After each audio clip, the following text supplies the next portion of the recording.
Em Pedrógão Grande conhecemos todos o verdadeiro, a dimensão verdadeiramente chocante, é a palavra que tem que se usar mais uma vez, das fraudes que foram comprovadas pela investigação da jornalista Ana Leal, com as pessoas no terreno.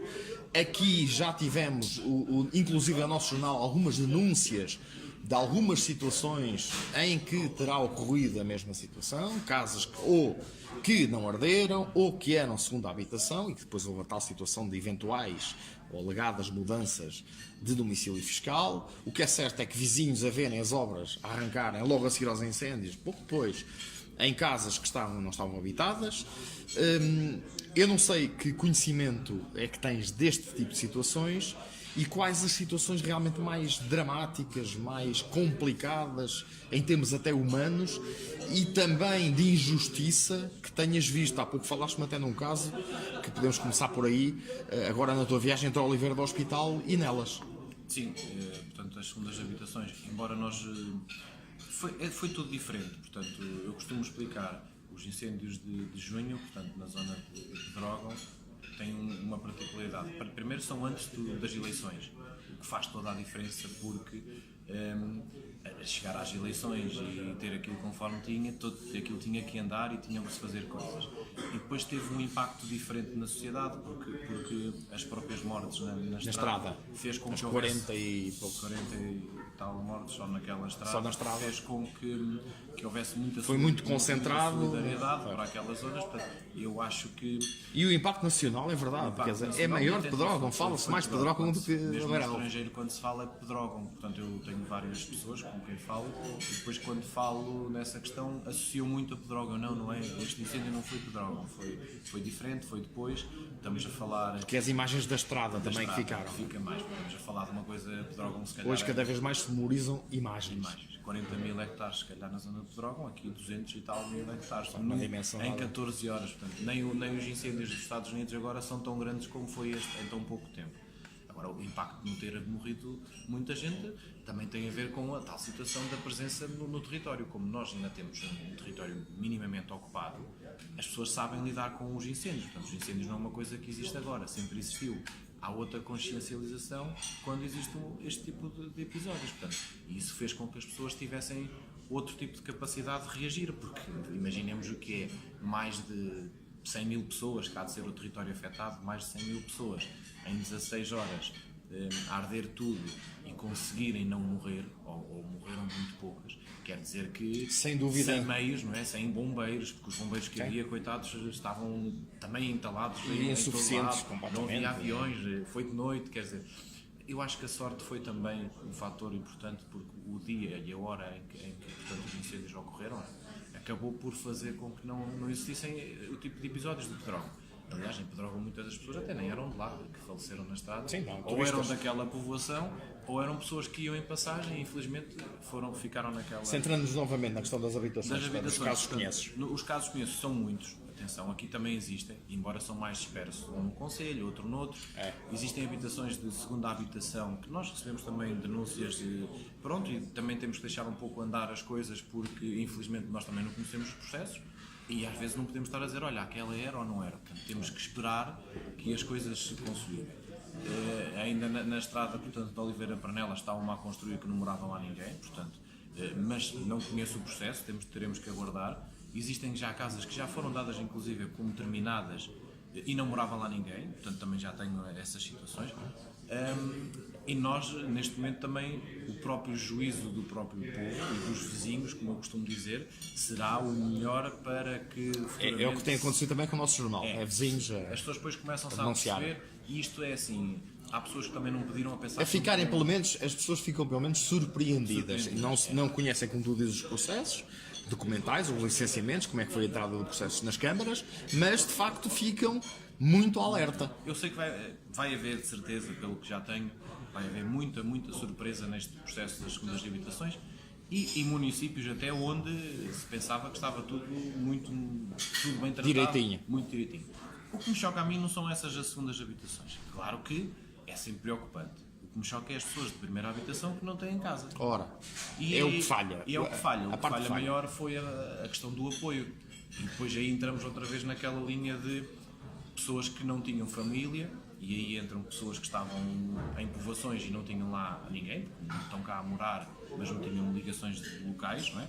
E acabaram por não ter uma segunda casa para lhe emprestar ou de algum familiar.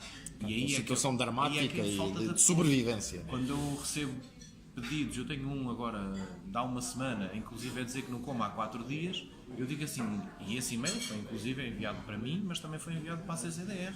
Portanto, como é que não reagem? Eu não percebo como é que as pessoas depois não reagem, pelo menos têm que ir ver, para ver a veracidade. Comprovar, exatamente. Conforme eu recebo, eles também recebem. Agora, nós às vezes acabamos por e falam e não existem. Não, nós falamos com factos e tentamos sempre que as próprias pessoas sejam elas até a falar. Assumir, claro. Assumir, porque tenho várias situações que às vezes me relatam e depois a pessoa não quer falar. Eu não vou falar por ela, não é? É o que acontece comigo precisamente também como jornalista. No entanto, às vezes conseguimos usar.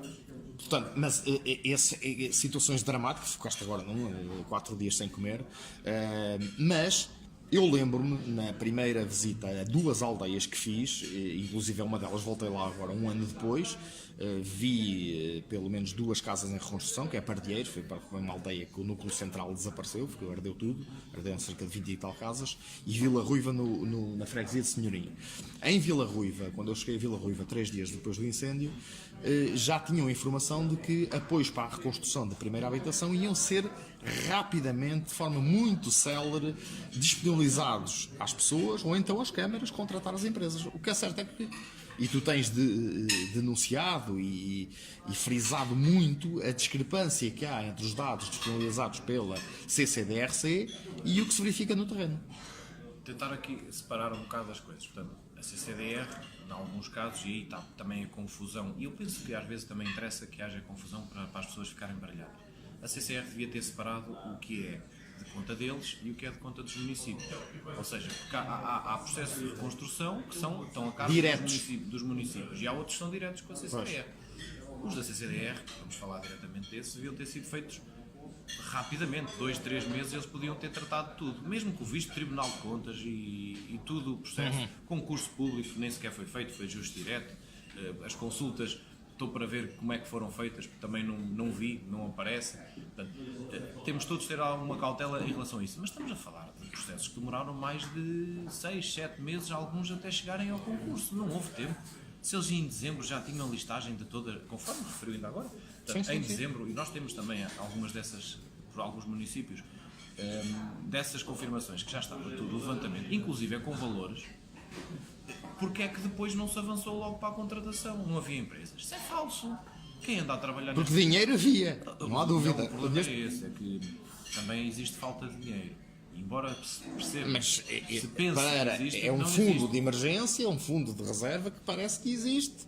Embora o dinheiro não está lá, pode não estar lá. Nos últimos dias tenho recebido, portanto, alguns subempreiteiros contactarem que já não já há 60 e 90 dias. Mas isso, pronto, vale o que vale, portanto, há todo e porque é que, de facto, e houve queixas de empresas dos concelhos afetados, nomeadamente estamos a falar do caso da Oliveira do Hospital, porque é que, de facto, essas empresas se sentiram preteridas e foram contratar empresas, consórcios, longe da região. O que eu vi dos papéis, tenho que falar no que eu vi, portanto, nós estamos de fora, achei sempre muito estranho porque é que as empresas locais não iam fazer, havendo tantas empresas. E havia muitas empresas habilitadas com alvarás. Exatamente. Há um outro município que realmente não tem. Mas tem o concelho ao lado. Mas tem outro concelho ao lado. E, portanto, e depois existe uma ou outra empresa que realmente entrou no concurso, que eram empresas que faziam 1 ou 2 casas por ano.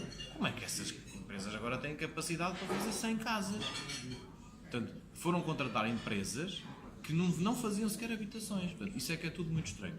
As empresas locais, eu acho que foram um pouco, não é enganadas no sentido porque ultrapassadas. Mas ultrapassadas porque o que lhes apresentam, pelos documentos que me entregaram e o que lhes apresentam, são documentos estimativos, onde falam nos 650 euros metro quadrado para habitação, mas que de facto não existe um projeto do que é que se vai fazer. E o que existe neste momento, e isso é que tem que se esperar para ver o que é que está a ser feito, é que essas habitações que estão a ser feitas, realmente o valor andará sempre à volta dos 650 euros metro quadrado.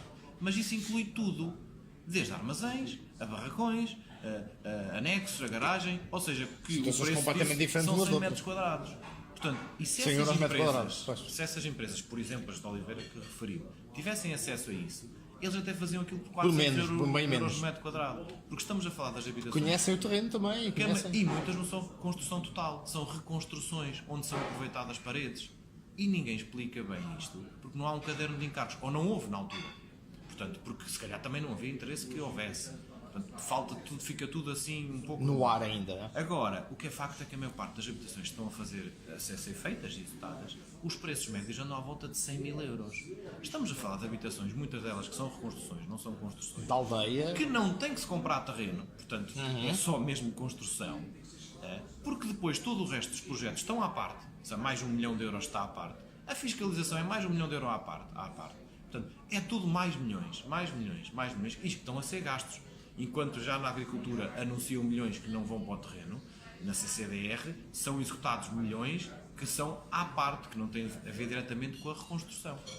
E aí eu chamo muita atenção para que as pessoas tenham noção das casas que estão a ser feitas para a primeira habitação. Têm que ser feitas, realmente têm, porque as pessoas precisam. E nós também não queremos que atrasar esses processos. Claro. Mas a posteriori deve haver uma auditoria. Devem saber o que é que foi feito e o que é que foi gasto realmente, porque os empresários locais que aceitaram fazer essas reconstruções, infelizmente muitos estão a fazer também por caridade o trabalho, porque também não querem ver a terra abandonada, mas o dinheiro vai ficar em algum lado e a obra não vale muitas das vezes. E fora da economia local, a maior parte do dinheiro. Local, portanto, isso são Nuno, vamos fechar esta primeira parte, vamos almoçar um arroz de miscas aqui que a Isabel Pires nos vai presentear, que isto é verdadeiro, também é um produto da época. Local. E depois partimos para a segunda parte daqui a pouco. Obrigado.